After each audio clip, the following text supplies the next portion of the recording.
Lorsqu'un film ambitionne de réinventer un mythe mondialement connu comme Frankenstein, il doit choisir, selon moi, une direction claire.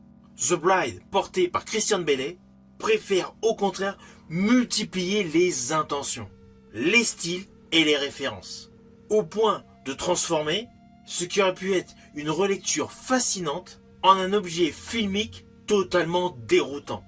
Parfois brillant, mais très confus.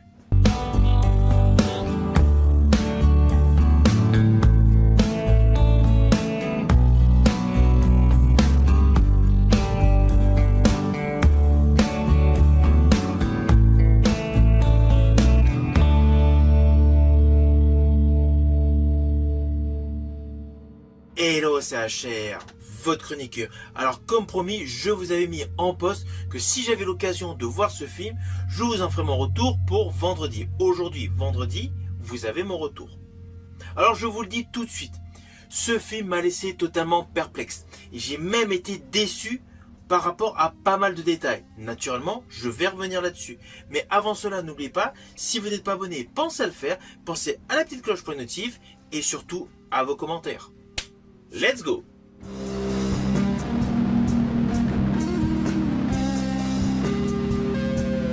Alors tout d'abord, fiche technique de ce film. Il a pour titre The Bride, il est réalisé par Maggie Gyllenhaal.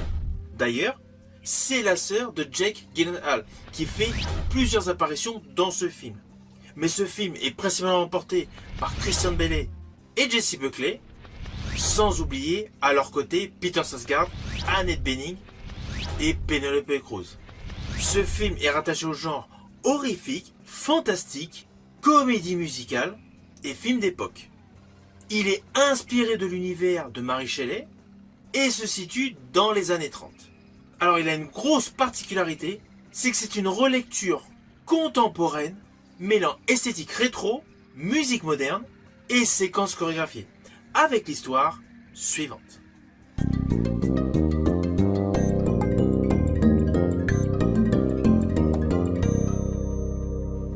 Alors naturellement, je vais vous faire de manière simpliste. Dans ce film, nous découvrons le monstre de Frankenstein. Celui-ci est interprété par Christian Bale. Il a pris l'identité de son créateur, Frankenstein. Cela fait plus de 100 ans qu'il vagabonde à travers le monde et la solitude le ronge. Il souhaite ardemment avoir une fiancée. Il va voir une spécialiste pour l'aider à l'obtenir. Parallèlement, on découvre une jeune femme qui est en fait une indique de la police au cœur de la mafia. Et celle-ci est tuée assez rapidement. Alors, je n'irai pas plus loin sur les lignes scénaristiques, mais vous devinez aisément que c'est cette femme-là qui sera choisie pour être la fameuse fiancée. Alors, l'introduction de ce film est assez particulière. Je dirais à la fois prometteuse et déroutante. On découvre en premier le personnage Mary Shelley, en noir et blanc. Elle est dans le monde des morts et souhaite tout simplement revenir sur Terre. Et donc, posséder le corps d'une femme.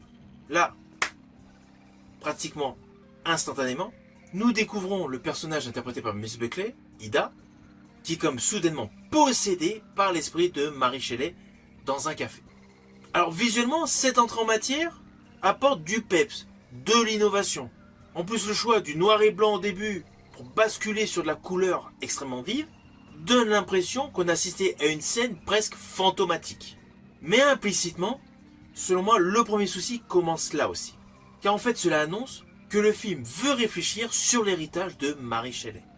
Très bonne idée sur le papier, mais justement, je me suis inquiété de comment cela va être élaboré.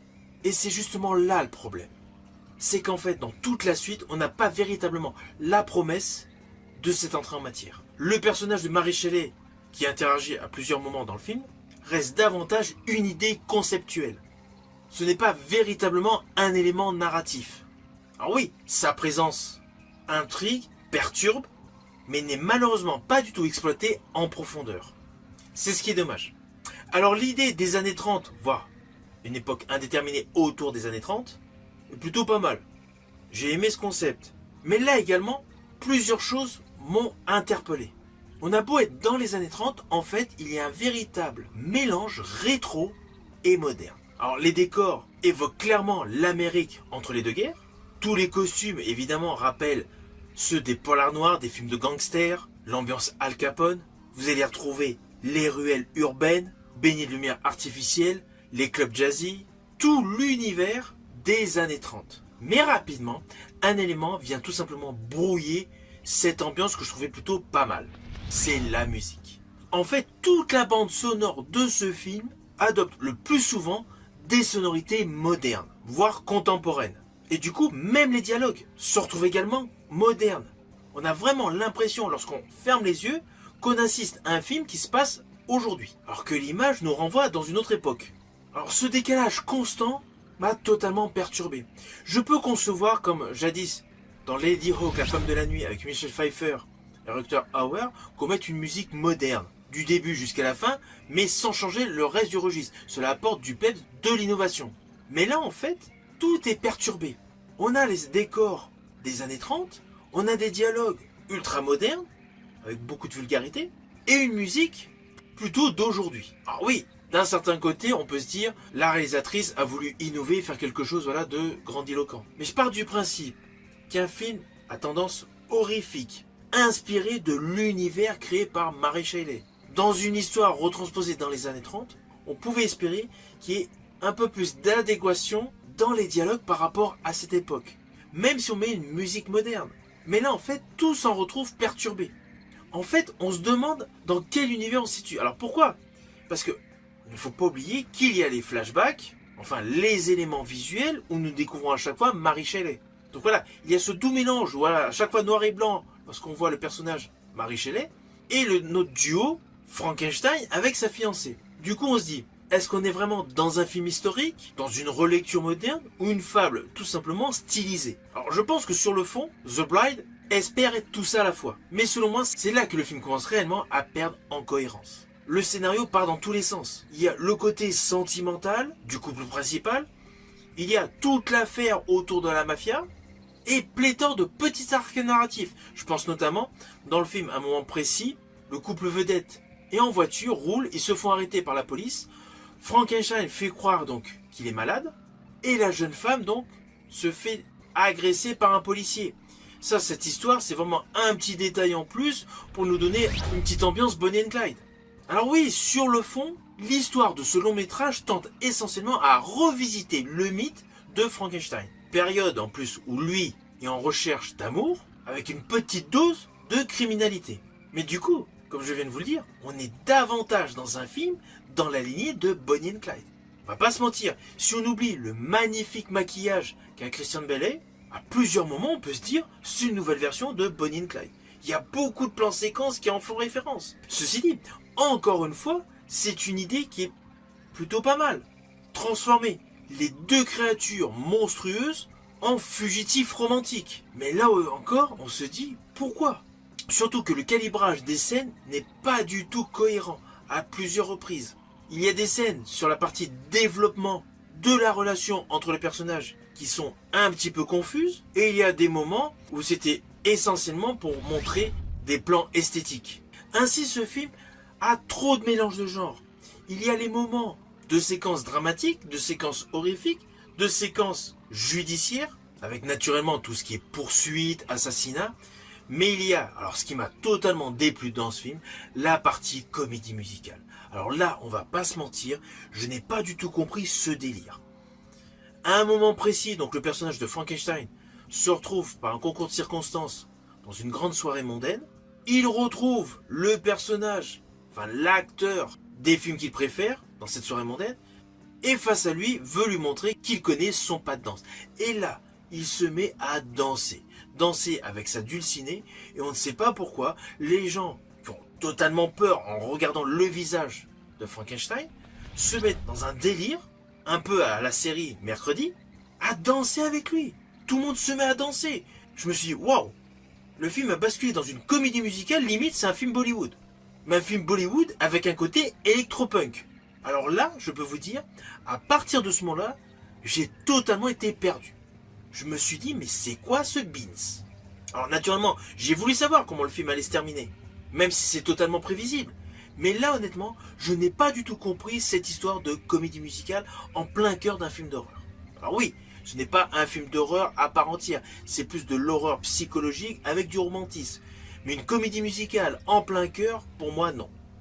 Alors selon moi, c'est vraiment dommage, car sur le fond, l'acteur Christian Bale fait partie des acteurs que j'apprécie énormément. Je le suis depuis le film de Steven Spielberg, L'Empire du Soleil, et j'ai particulièrement aimé ses performances dans Equilibrium ou The Machinist, bien avant donc les Batman. C'est un acteur extrêmement complet, il peut tout jouer, et en plus se transformer pour des rôles, que ce soit une énorme sèche pour le film The Machinist, ou prendre du poids pour le film Vice. C'est un acteur très impliqué dans ses rôles, et là, sa performance, honnêtement, elle est top. Il croit en son personnage, comme à l'accoutumée, du coup, à chaque fois qu'on le voit interpréter ce fameux monstre Frankenstein, il est cohérent. Mais je me suis dit, mais qu'est-ce qu'il est venu faire dans ce film? À un moment précis dans le film, lorsqu'il court dans les champs avec sa dulcinée, je me suis dit, mais il est où l'intérêt de ce film? Qu'est-ce qu'on veut nous faire percevoir? Là, selon moi, il y a eu un gros plantage. Pourtant, je vous l'affirme, Christian Bale dans ce film est vraiment impeccable. Même à un moment, il court dans une rue, en fait, en courant, son défaut de marche, il le fait. Il boite en courant. Enfin, toute sa gestuelle, enfin, tout est cohérent. Alors, il a un maquillage exceptionnel. Parce qu'à un moment, donc, il enlève sa chemise, donc on voit le reste du maquillage, c'est impressionnant. Là-dessus, c'est du maquillage à l'ancienne. Même s'il y a pu avoir des détails de CGI autour de lui en termes de décor, le maquillage, cela se voit, il est fait à l'ancienne. Et justement, c'est particulièrement réussi. Pour moi, c'est l'atout de ce film. Le maquillage et le jeu de Christian Bale. Miss Buckley, quant à elle, son jeu est pas mal, mais il est trop répétitif. Et, alors oui, c'est vrai que son personnage est quelqu'un de mort, mais elle n'exprime aucun sentiment. Visuellement, elle ne dégage aucune intensité. Selon moi, c'est vraiment gênant. Alors oui, sur sa globalité, ce film, visuellement, esthétiquement, est une réussite. En plus, l'idée que la femme, avec sa tache noire ici, c'est à cause d'un sérum qu'elle a expulsé de son corps, qui a tout simplement taché sa peau, c'est une belle idée. Mais malheureusement, ce film, en dehors de quelques petites idées et de l'excellent jeu de Christian Bale, le film est essentiellement une déception. Ceci dit, c'est vraiment dommage. Pourquoi ? Car en fait, la direction artistique a effectué un réel travail. La colorimétrie est plutôt bonne. Elle est élégante. Et les maquillages sont extrêmement impressionnants. Mais on a beau avoir une Miss Buckley cohérente dans ce rôle et un Christian Bale magistral, toutes les qualités de ce film sont surtout constamment fragilisées par une incohérence narrative. Le film multiplie beaucoup trop d'idées sans réussir à les harmoniser. Et alors le mélange entre Frankenstein, Bonnie and Clyde, univers punk et comédie musicale, cela finit tout simplement par créer un objet cinématographique totalement déroutant. Alors au final, ce long métrage The Bride donne vraiment l'impression d'un film qui veut être audacieux et moderne, mais malheureusement qui se perd totalement dans ses ambitions. Et malgré le talent de Christian Bale, cela ne suffit aucunement à sauver l'ensemble. Naturellement, ce film ne fait pas partie de ceux que je vous invite à découvrir. Selon moi, c'est à nouveau une déception pour l'année 2026. Une fois que vous l'aurez vu, n'hésitez surtout pas à revenir sur ma chaîne, tout simplement pour me donner votre opinion. Je vous dis à bientôt pour une prochaine vidéo.